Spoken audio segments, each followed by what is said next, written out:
Before the whispers turned into daggers and the smiles hid teeth, there was just us. My name is Tegan, and for 5 years, Elliot was my sun, my moon, and all my stars. Then, for 6 agonizing months, he was my world, as it slowly, painfully, dimmed. I remember the day we got the diagnosis like a punch to the gut that stole all the air. Terminal. The word echoed in the sterile white room. A death sentence for him. A life sentence of grief for me. Elliot, my vibrant, laughing Elliot, the man who could charm a bird from a tree and make me feel like the only woman in the world, began to fade. But I was there, every step, every painful breath, every medication schedule meticulously charted. I learned to administer injections, to manage his pain, to read the flicker of fear in his eyes, even when he tried to be brave for me. "We're a team, right?" he'd whisper, his hand, once so strong, now frail in mine. "Always," I'd reply, forcing a smile that felt like a grimace. His family, Joanna, his mother, Tucker, his father, Seth, his younger brother, and Marlo, his sister, started visiting more frequently. At first, their concerns seemed genuine, if a little stiff. Joanna would bring casseroles that tasted like obligation and offer to give me a break, her eyes scanning our home, lingering on the art Elliot and I had collected, the furniture we'd chosen together. "You must be exhausted, dear," she'd say, her voice dripping with the sympathy that never quite reached her eyes. "Such a burden for one young woman to bear." "It's not a burden, Joanna," I'd say, my voice tighter than I intended. "I love him." She'd just pat my arm, a small, knowing smile playing on her lips. Tucker would mostly grunt in agreement with whatever Joanna said, his gaze often distant, calculating. Seth, always impeccably dressed, reeking of expensive cologne, would make a show of clapping Elliot on the shoulder, a little too heartily. "Hang in there, old man," he'd say, then turn to me. "Anything you need, Tegan? Financial advice? Dad and I are pretty savvy." He'd wink as if sharing a secret I wasn't privy to. I always declined politely. We were managing, or rather, I was managing meticulously, because Elliot's considerable wealth was now a topic that seemed to hang in the air whenever they were around. Marlo was quieter, often looking at me with an expression I couldn't quite decipher. Pity, guilt. Sometimes I thought I saw a flicker of warmth, but it would vanish as soon as Joanna shot her a look.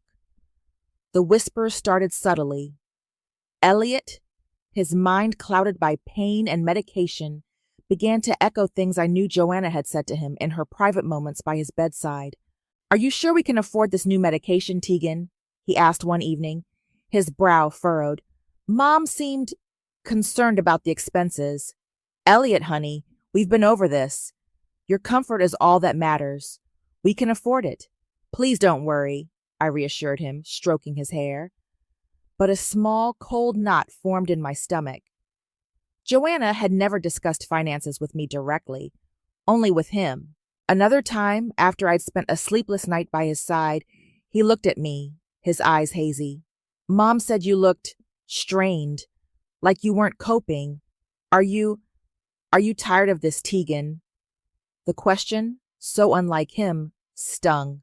"Never, Elliot. I'm just tired. But I'm not tired of you. Never." He seemed to accept it, but the seed of doubt, I realized later, had been planted by a very careful hand. The days blurred into a routine of care, whispered reassurances, and the increasingly heavy presence of his family.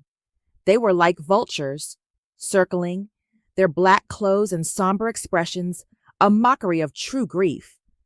They spoke of Elliot's legacy and making sure his wishes were honored, but their eyes gleamed with something else entirely. One afternoon, Joanna found me in the kitchen, finally taking a moment to drink a cup of tea.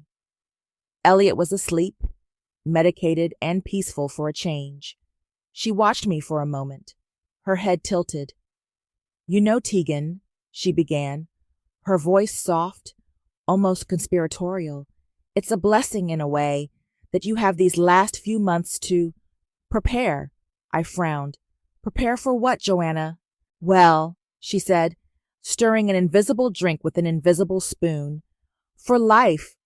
After. You're still young. You've made the most of your time with him, haven't you? She smiled then, a chillingly sweet, perfectly composed smile that didn't reach her cold, assessing eyes. Ensured your comfort. The implication, so vile, so casually delivered, hit me like a physical blow. I felt a cold dread creep up my spine, a premonition of the darkness that was gathering just beyond the edges of my grief. I just stared at her, speechless, the teacup trembling in my hand. The weeks that followed Joanna's chilling remark were a blur of fading light. Elliot's decline steepened, like a stone dropped down a well. He slept more, ate less, and the spark in his eyes, the one I'd fallen in love with, grew dimmer each day. And with every step he took towards the inevitable, his family drew closer, their presence a suffocating blanket.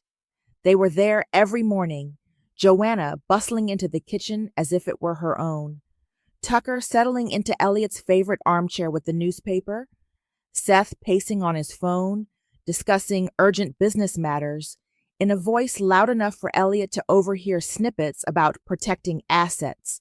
"Tegan, darling," Joanna said one afternoon, finding me paying bills at the small desk in the corner of the living room, where I could still keep an eye on Elliot resting on the sofa. "You shouldn't worry your pretty little head with all these numbers. Seth is so good with finances. He can take over, make sure everything is handled properly for Elliot." "I'm quite capable, Joanna," I said, trying to keep the edge from my voice. "Elliot and I always managed our finances together." "Yes, well, things are different now, aren't they?" She smiled that same saccharine smile. "He needs to rest, not be bothered with figures."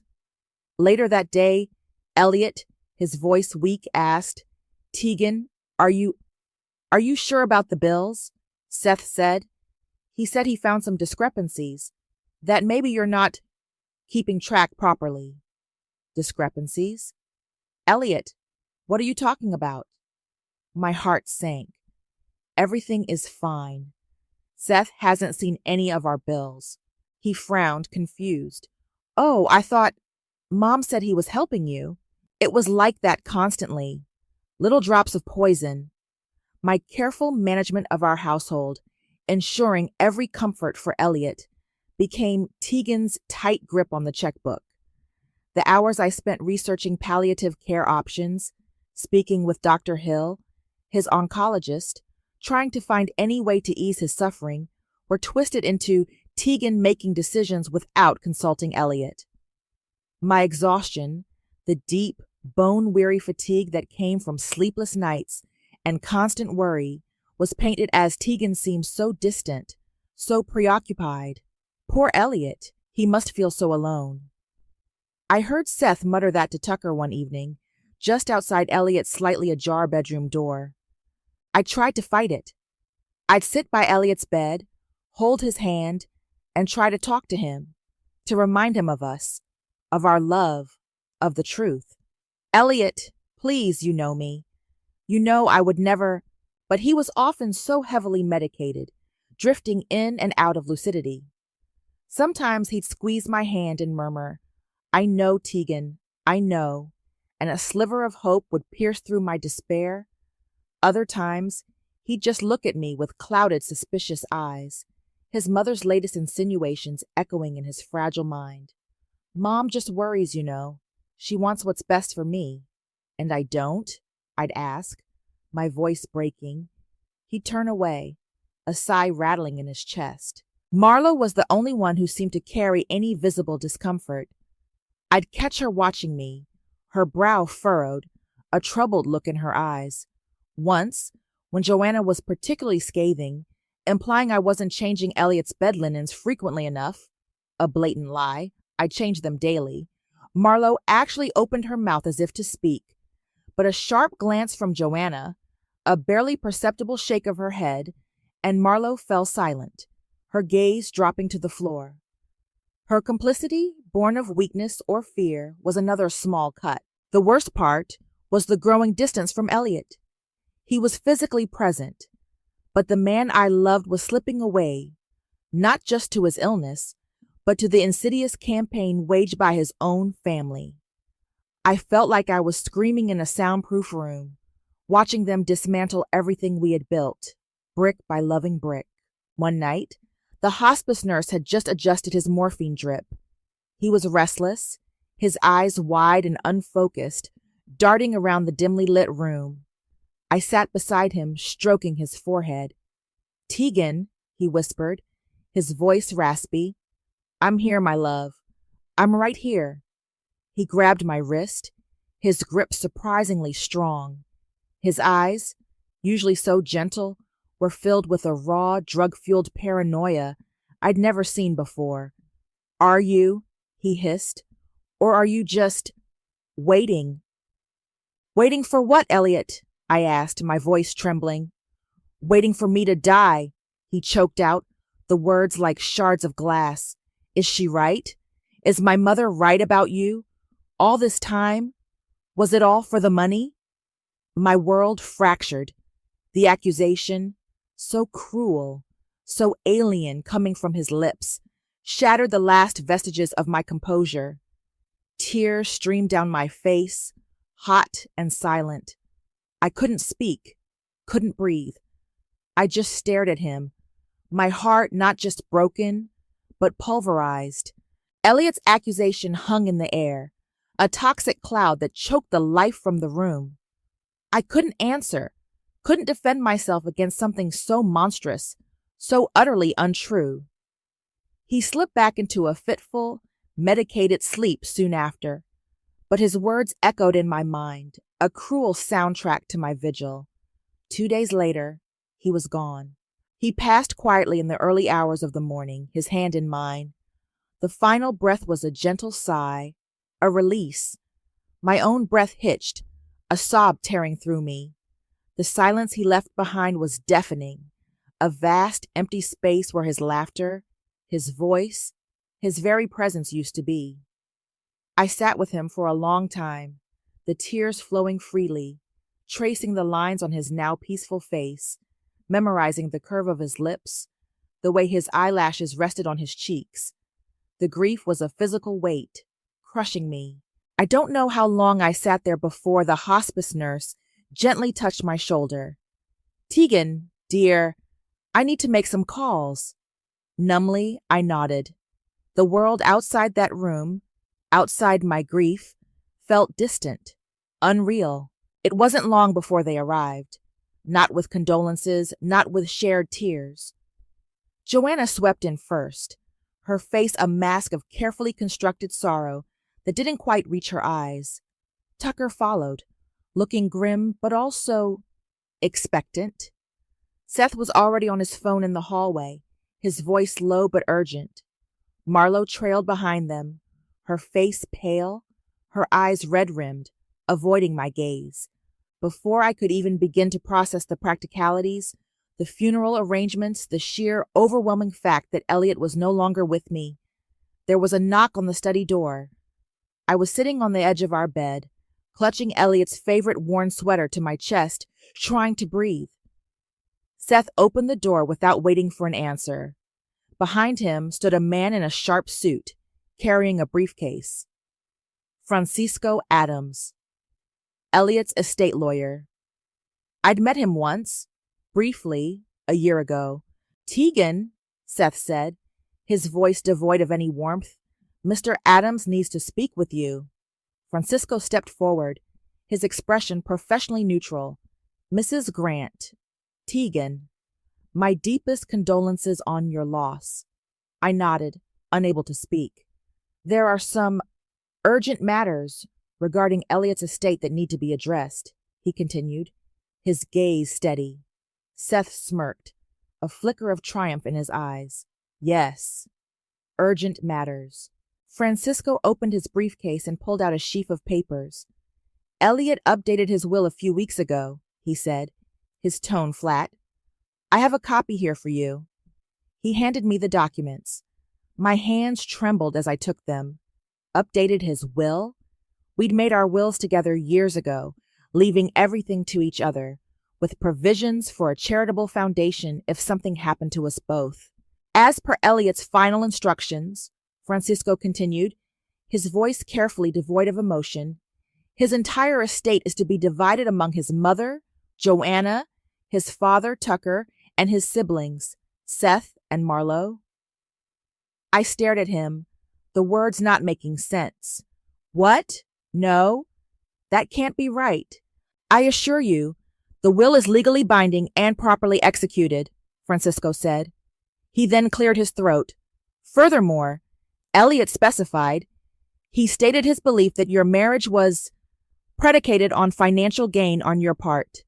He has, therefore, made no provision for you. The air left my lungs. Fortune hunter. The words were a physical blow, knocking the breath from me. Elliot believed that? After everything? Seth's smirk widened into a grin. Joanna, who had appeared in the doorway, looked utterly satisfied, a regal queen surveying her conquered territory. And, Francisco added, his gaze dropping for a moment, the house is part of the estate. You will need to vacate the premises within 7 days.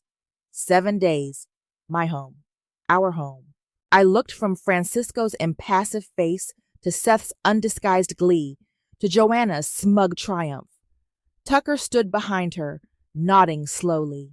Betrayal, cold and sharp, pierced through the fog of my grief, not just by them, but by Elliot. How could he?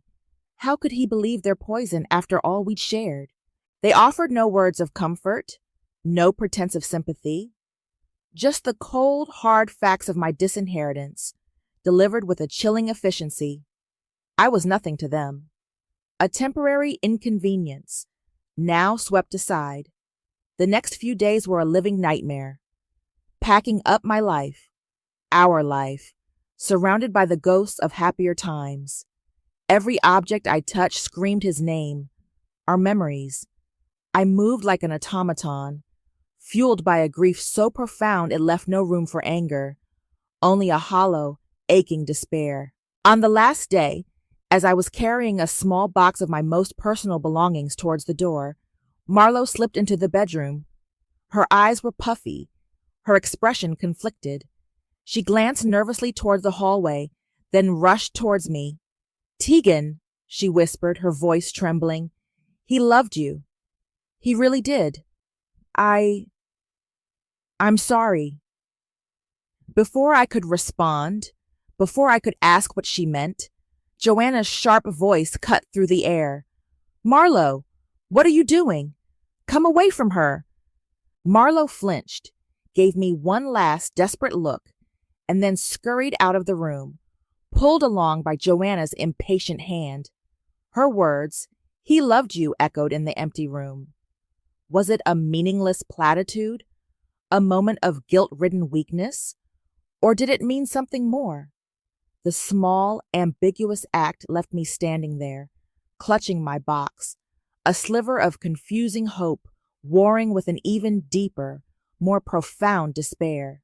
I landed on Lena's doorstep like a refugee, with 2 suitcases, a box of memories, and a heart shattered into a million pieces. Lena, my best friend since college, my rock, just opened her arms and let me cry. She didn't ask too many questions, just held me, made me tea, and tucked me into her spare room, which suddenly felt like the only safe harbor in a raging storm. They can't do this, Tegan, she fumed a few days later, after I'd managed to choke out the full, ugly story. We were sitting at her small kitchen table, the morning sun streaming in, a stark contrast to the darkness I felt inside. Elliot loved you. Anyone with eyes could see that. They manipulated him, those vultures. I just shook my head, numb. It doesn't matter anymore, Lena. He signed it. He believed them. He thought I was a gold digger.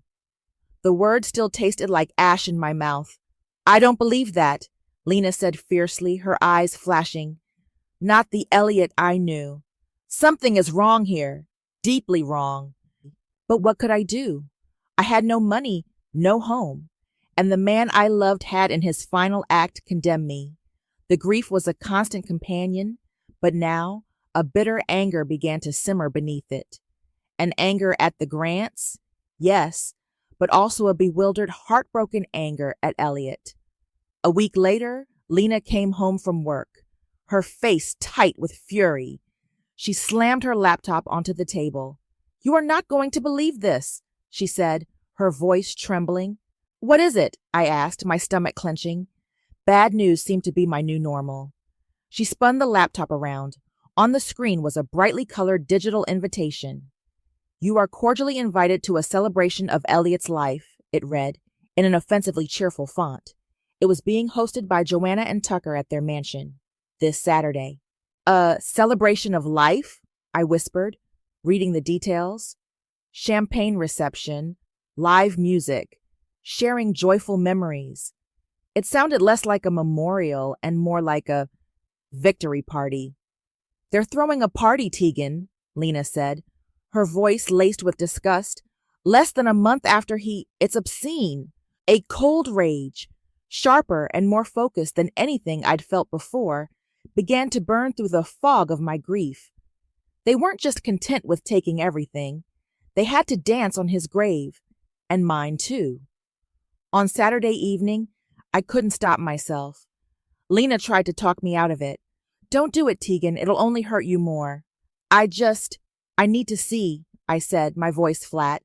I drove Lena's car, my hands gripping the steering wheel so tightly my knuckles were white. I parked down the street from the Grant mansion, the street already lined with expensive cars. The house was ablaze with lights, music drifting out from the open windows.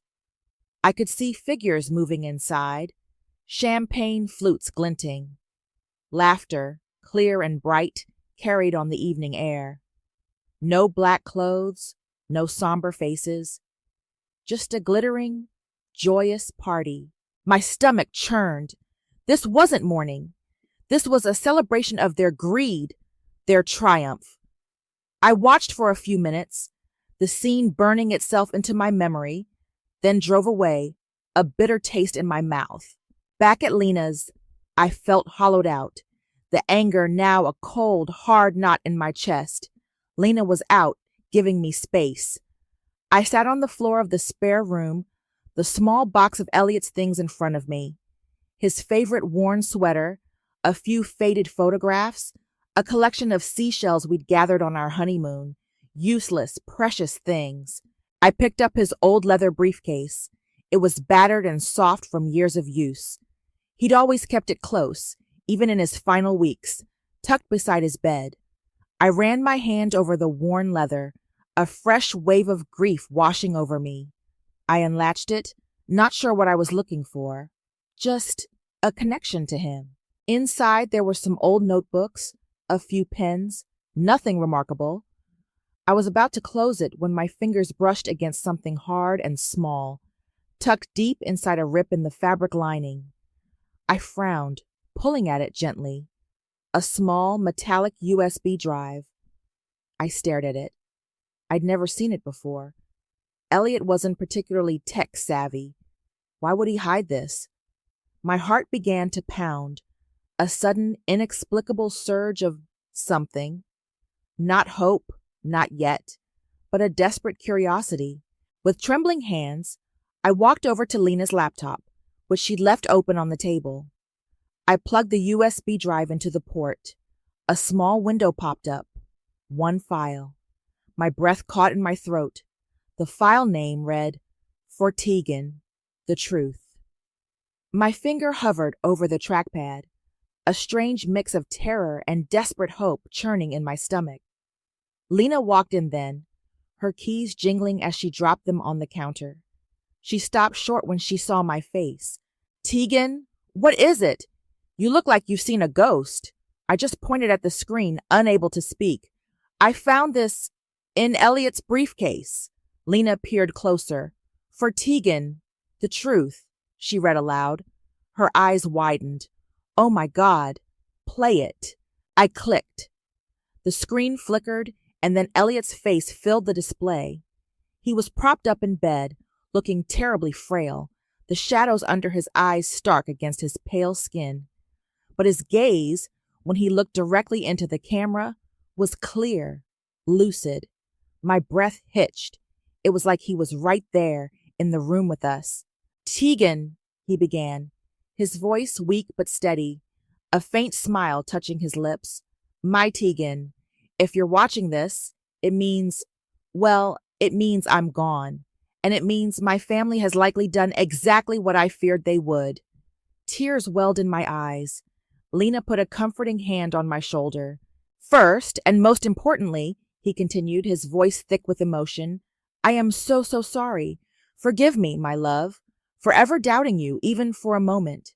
They were relentless. My mother, my father, Seth, they twisted everything. They filled my head with such poison, and in my weakness, in my pain, I faltered." He paused, taking a ragged breath. "But I saw it, Tegan.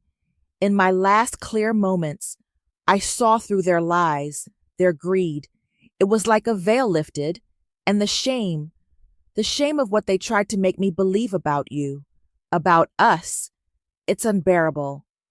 I was openly sobbing now, Lena holding me tight. He knew. "They wanted it all, Tegan," Elliot said, his voice hardening.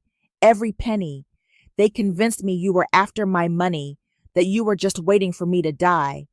They even had a new will prepared, one that cut you out completely. I signed it. Under duress, Tegan. They wore me down. They threatened. They said things." He shook his head, his eyes filled with a deep pain. "It doesn't matter what they said. What matters is that it was a lie. All of it." He looked directly into the camera again, his gaze intense. "My true wish, Tegan, our dream, the foundation. Remember? The Elliot and Tegan Grant Foundation, to help families like ours, families struggling with terminal illness, to provide support, resources. That's where I want everything to go. Every last cent, not to them, not to their greed. Our foundation. We talked about it for years, a way to give back, to make a difference. The thought of it, his true wish, ignited a spark in the desolate landscape of my heart. "This video," he said, holding up a hand, "this is my testimony. They used coercive control, emotional abuse. They manipulated a dying man. I want you to use this, Tegan. Fight them. For us. For the truth." He then explained further. "There's more. I wasn't completely helpless, my love. I made another recording, a formal, legally binding video will and testament, properly notarized. Dr. Hill was a witness, along with a private investigator I managed to contact. He has copies of everything, along with documented evidence of their Snow campaign. The original video will is with him. His contact details are in a secure file on this drive. You need to get it to Francisco Adams, but be careful. Don't let my family know." "Francisco? I believe he's a man of integrity, but he's been their lawyer for years. He needs to see this, to understand the pressure I was under." He gave detailed instructions on how to contact the investigator and how to ensure Francisco received the package securely, bypassing his family entirely. His face softened again. "I love you, Tegan, more than words can say. You were my everything, my light. Don't let them extinguish it. Live, be happy, and build our foundation. Make me proud." The video ended. I sat there, stunned, tears streaming down my face, a maelstrom of emotion swirling within me. Renewed grief, overwhelming love, and a fierce, burning determination. He hadn't betrayed me. He'd fought for me, for us, even at the very end. Lena was crying too. "He was amazing," she whispered. "Absolutely amazing." "I have to do this, Lena," I said, my voice hoarse but firm. "I have to make this right." The next morning, my hands shaking. I followed Elliot's instructions precisely. I contacted the investigator, a discreet, professional man who confirmed everything. He arranged for the secure delivery of the video will and the supporting evidence directly to Francisco Adams' office, with a note requesting an urgent private meeting with me. 2 days later, Francisco himself called. His voice was guarded, formal. "Ms. Hayes, Tegan, I've received a package. I believe we need to talk in person. Can you come to my office tomorrow at 10? And please, do not mention this to anyone in the Grant family." My heart leaped. "Yes, Mr. Adams, I'll be there." His expression when I walked into his office the next day was unreadable, a lawyer's poker face firmly in place.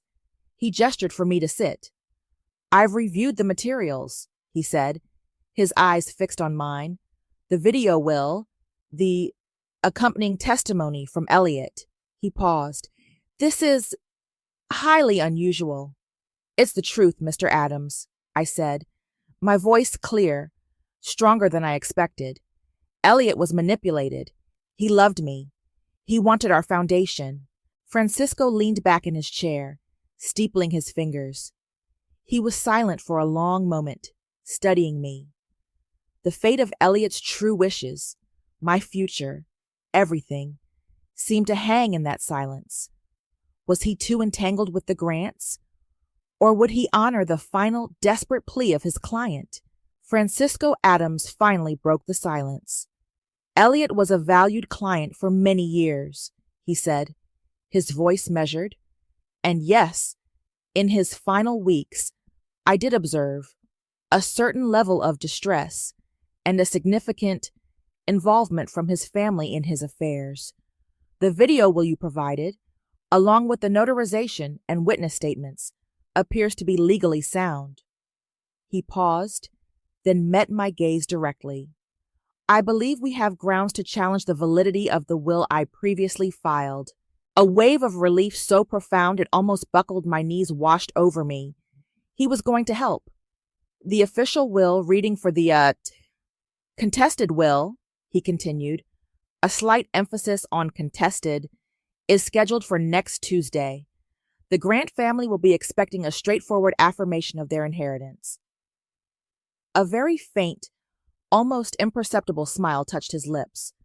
"I suggest you attend, Tegan, and perhaps bring the USB drive Elliot left for you." The next few days were a blur of nervous anticipation. Lena was my constant shadow, a wellspring of support and righteous anger on my behalf. We went over the plan with Francisco a dozen times. He was meticulous, professional, and I sensed a growing quiet determination in him to see Elliot's true wishes honored. He arranged for a large monitor and sound system to be discreetly set up in the conference room where the reading would take place. A contingency, he'd called it, with that same faint smile. Tuesday arrived, gray and overcast, mirroring the storm brewing inside me. Lena squeezed my hand as I got out of her car in front of Francisco's downtown office building. "You've got this, Tegan," she whispered fiercely. "For Elliot." I clutched the small USB drive in my pocket like a talisman. My heart hammered against my ribs, a frantic drumbeat of fear and resolve. I was the first to arrive in the polished mahogany conference room. Francisco greeted me with a curt nod, his expression unreadable as ever, but there was a spark of something in his eyes. Anticipation? Then they arrived.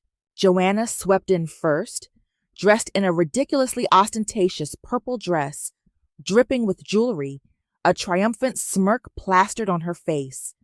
She looked like a queen about to claim her throne. Tucker trailed in her wake, his chest puffed out, a smug grin mirroring his wife's. Seth sauntered in, phone pressed to his ear, loudly discussing stock prices before snapping it shut with a flourish. Marlo was last, looking pale and anxious, her eyes darting around the room, avoiding mine. And then, a surprise guest. Sydney Lucas, Joanna's closest socialite crony, a woman whose air-kissed greetings and venomous gossip were legendary. She simpered at Joanna, then shot me a look of pure, unadulterated disdain. "Fancy seeing you here, dear," she drawled, loud enough for everyone to hear. Joanna's smirk widened. Some people just don't know when to accept defeat. My blood boiled, but I kept my expression neutral, just as Francisco had advised. I sat silently at the far end of the long table, my hands clasped tightly in my lap, the USB drive a comforting weight in my pocket. Francisco cleared his throat, and a hush fell over the room. "We are gathered today for the reading of the last will and testament of Elliot Grant," he began, his voice formal and sonorous. He picked up a document from the table in front of him. The false will. He began to read. The legalese washed over me, but the gist was clear. Clause after clause detailed how Elliot's vast fortune, his properties, his investments, his art collection, everything, was to be divided equally among Joanna, Tucker, Seth, and Marlowe. As Francisco read, the Grants exchanged self-satisfied glances. Seth could barely contain his grin, practically vibrating in his chair. Joanna patted Tucker's hand, her expression one of pure, unadulterated avarice. Sidney Lucas preened, looking from Joanna to me with a cat that got the cream expression. The air in the room grew thick with their gloating, their entitlement. It was suffocating. My fury simmered, a volcano waiting to erupt. I focused on my breathing, on Elliot's face in the video, his voice urging me to be strong. Finally, Francisco finished reading. He placed the document down carefully. "This concludes the reading of the will. Are there any objections or further matters to be addressed?" Joanna beamed, her smile wide and predatory. "None whatsoever, Mr. Adams," she declared, her voice dripping with satisfaction. "Everything is perfectly in order, just as Elliot wanted." Seth chuckled. Tucker nodded emphatically. This was it. My cue. My heart hammered against my ribs so hard I thought it might break free. I took a slow, deliberate breath, pushed back my chair, and rose to my feet. All eyes turned to me. Joanna's smile faltered, replaced by a look of annoyance. Seth rolled his eyes. "Actually, Mr. Adams," I said, my voice surprisingly clear and steady, projecting across the room, "there is one more thing." A stunned silence fell over the room. Joanna's eyes narrowed into slits. "What could you possibly have to say?" she snapped, her voice dripping with disdain. "The will is perfectly clear. I have a final message from Elliot," I announced, my gaze sweeping over their startled faces before landing back on Francisco. I pulled the USB drive from my pocket and held it up. Seth scoffed. "Oh, please. What is this? Some desperate last-ditch attempt?" "Mr. Adams," I said, ignoring Seth, "Elliot left this for me. He wanted it shown." Francisco nodded, his expression grave. "As executor of Mr. Grant's estate, I am obligated to consider any pertinent information regarding his final wishes. Please, proceed, Tegan." He gestured toward the large monitor at the end of the room, which flickered to life. "This is outrageous!" Joanna shrieked, half rising from her chair. "We will not sit here and listen to any more of her nonsense." "Actually, Joanna," Francisco said, his voice suddenly firm, cutting through her outburst, "you will, or you can be escorted out. This is a formal proceeding." Joanna sputtered, then sank back into her chair, her face flushed with fury. Tucker looked bewildered, while Seth stared at the screen with a mixture of anger and apprehension. Marlowe just looked terrified. Sidney Lucas watched with wide, avid eyes, sensing drama. I walked to the small lectern Francisco had indicated, inserted the USB, and clicked play. Elliot's face filled the screen. A collective gasp went around the table. Joanna's hand flew to her mouth. Seth's jaw dropped. Elliot, frail but resolute, looked directly into the camera. "If you are seeing this," his voice, weak but clear, filled the silent room. It means my family has attempted to enact a will I signed under extreme duress and emotional manipulation. Joanna made a strangled noise. Lies! All lies! Quiet, Joanna, Tucker hissed, his eyes glued to the screen, his smugness evaporating. Elliot continued, his gaze unwavering. For months, my mother, Joanna, my father, Tucker, and my brother Seth systematically poisoned my mind against my wife, Tegan. They lied about her. They twisted her actions. They isolated me, preying on my illness and my dependence. He detailed specific instances, the missing money, the accusations of neglect, the constant undermining of my care for him. Each word was a hammer blow to their crumbling facade. They told me Tegan was a gold digger, Elliot said, his voice thick with pain, that she was only waiting for me to die. And in my weakest moments, clouded by medication and despair, I almost believed them. I saw Marlo flinch, tears welling in her eyes. The will they presented, Elliot stated firmly, the one disinheriting Tegan and leaving everything to them, was not my true wish. I signed it because I was worn down, because they threatened to make my final days unbearable if I didn't.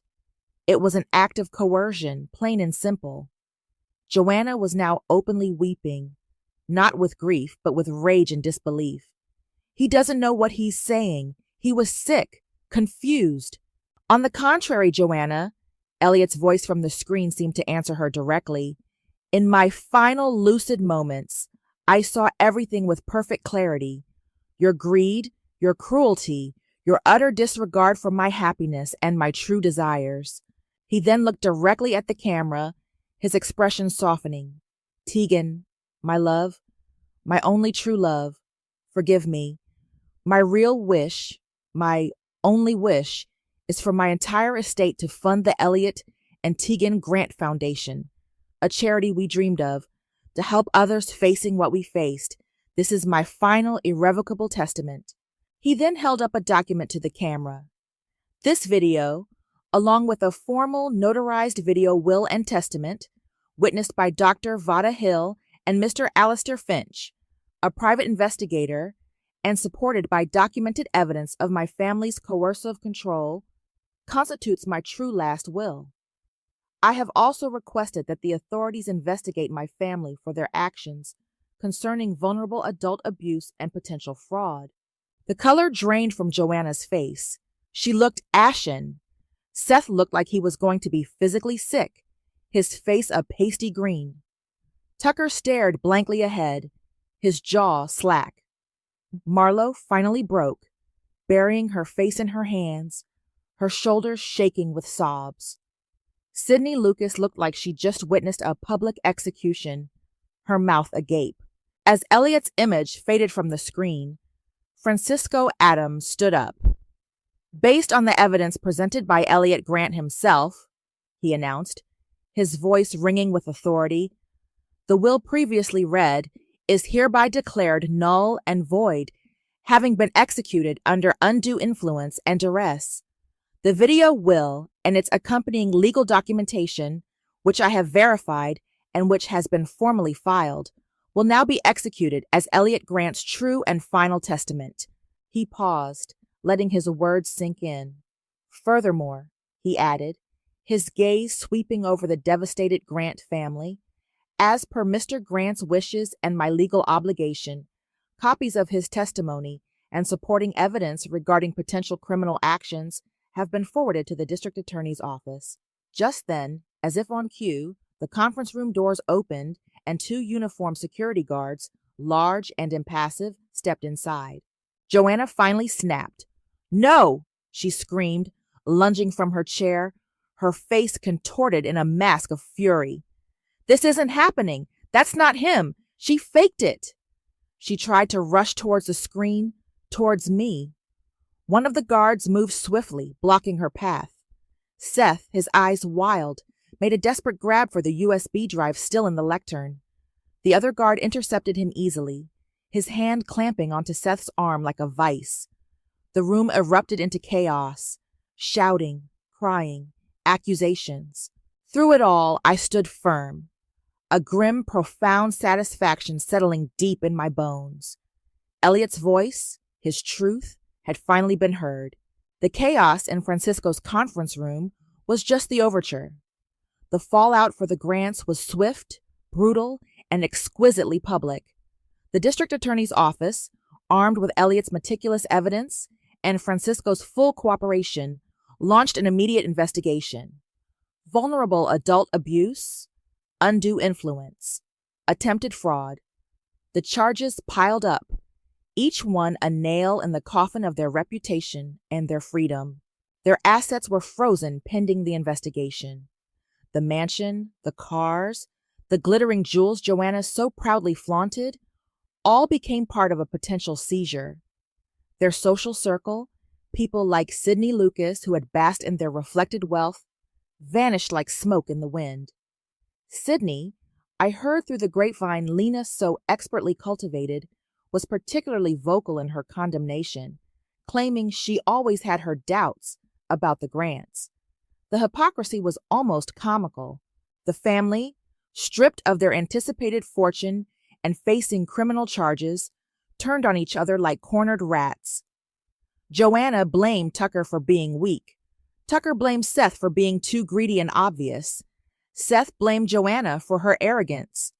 Marlo, I heard, was cooperating fully with the authorities, her guilt finally outweighing her fear or loyalty. She'd contacted Francisco, offering a tearful, detailed account of her family's machinations. It wouldn't save her from complicity, but it might lessen her sentence. I, on the other hand, found myself navigating a different kind of whirlwind. With Francisco's expert guidance, the legalities of establishing the Elliot and Tegan Grant Foundation moved forward with surprising speed. Elliot's true will was clear, his instructions precise. The board was formed, incorporating Dr. Hill, whose quiet integrity had been a beacon, and Lena, whose loyalty was unwavering. Even Francisco agreed to serve in an advisory capacity, his initial professional detachment replaced by a genuine commitment to Elliot's legacy. The press, naturally, had a field day. "Dying husband's secret video exposes greedy family," screamed one headline. "Love, lies, and legacy, the Grant family saga," proclaimed another. I declined all interview requests, preferring to let Elliot's words and the actions of the justice system speak for themselves. My revenge wasn't about public spectacle for me. It was about private justice for Elliot. There were moments late at night when the enormity of it all would wash over me. The grief for Elliot was still there, a dull ache in my heart, but it was now intertwined with a profound sense of peace. He hadn't abandoned me. He had armed me. His love, even from beyond the grave, had been my shield and my sword. The first official act of the Elliot and Tegan Grant Foundation was to make a substantial donation to the hospice that had cared for Elliot in his final weeks. I stood with Lena and Dr. Hill as we presented the check. The director, a kind woman with compassionate eyes, spoke of how the funds would help so many families, provide comfort, ease burdens. "Elliot would be so proud, Tegan," Dr. Hill said softly, placing a hand on my arm. I looked at the plaque they unveiled. "In loving memory of Elliot Grant, whose generosity will touch countless lives." A warmth spread through me, a feeling of rightness, of purpose. This was his true legacy, not the cold, sterile fortune his family had craved, but a living, breathing testament to his kindness, his empathy, the man I had loved. The legal battles for the grants dragged on, but their fate was sealed. The evidence was overwhelming. Joanna, Tucker, and Seth were eventually found guilty. The sentences were significant. Prison. The word itself seemed so alien in connection with their once privileged lives. Marlo received a lesser sentence, probation and community service, due to her cooperation. Their empire, built on greed and deceit, had crumbled to dust. I didn't attend their sentencing. There was no triumph in seeing them utterly broken, only a somber satisfaction that justice, true karmic justice, had been served. My focus was forward, on building the foundation, on honoring Elliot's memory in a way that mattered. The scars I knew would always remain. The betrayal ran too deep for them to ever fully fade. But alongside those scars was the victory, Elliot's victory, our victory. He had fought the darkness, even in his final moments, and he had won. And in carrying out his true wishes, in building a legacy of love and compassion, I found my own way to heal, to live again, not just in spite of what they had done, but because of the enduring power of the love we had shared.